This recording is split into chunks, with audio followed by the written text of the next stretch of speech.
శాసనసభ ఎన్నికల్లో ఆశించిన ఫలితాలు సాధించలేకపోయిన బీజేపీ త్వరలో జరగనున్న లోక్సభ ఎన్నికలపై ఫోకస్ చేస్తుంది. బీజేపీ అధిష్టానానికి లోక్సభ ఎన్నికలు కీలకం కావడంతో అధిష్టానం కూడా స్పెషల్ ఫోకస్ చేస్తుంది. ఈ క్రమంలోనే లోక్సభ ఎన్నికల్లో అన్ని స్థానాలను గెలుచుకుంటుందని మాజీ మంత్రి ఈటెల రాజేంద్ర సైతం ధీమా వ్యక్తం చేశారు. అసెంబ్లీ ఎన్నికల్లో తమ పార్టీకి సీట్లు, ఓటింగ్ శాతం భారీగా పెరిగాయని, ఈ క్రమంలోనే లోక్సభ ఎన్నికల్లో సత్తా చాటుతామని స్పష్టం చేశారు. తెలంగాణలోని అన్ని లోక్సభ స్థానాలను గెలవడంతో పాటు తెలంగాణలో రాబోయే రోజుల్లో ప్రభుత్వాన్ని కూడా ఏర్పాటు చేస్తామని జోస్యం చెప్పారు. ఈ క్రమంలో బీజేపీ సీనియర్ నేతలు లోక్సభ బరిలో దిగనున్నట్లు తెలుస్తుంది.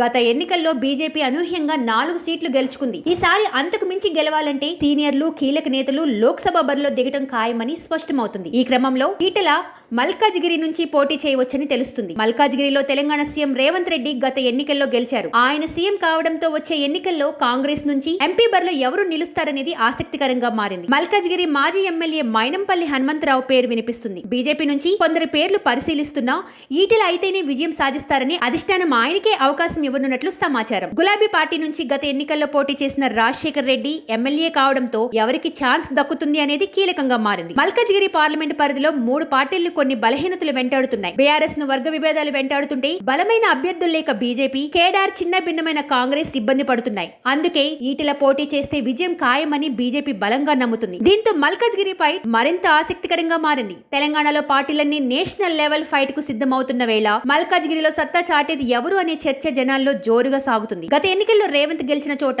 ఈటెల పోటీ చేస్తే మల్కాజిగిరి మరోసారి హాట్ టాపిక్ గా కావడం ఖాయం.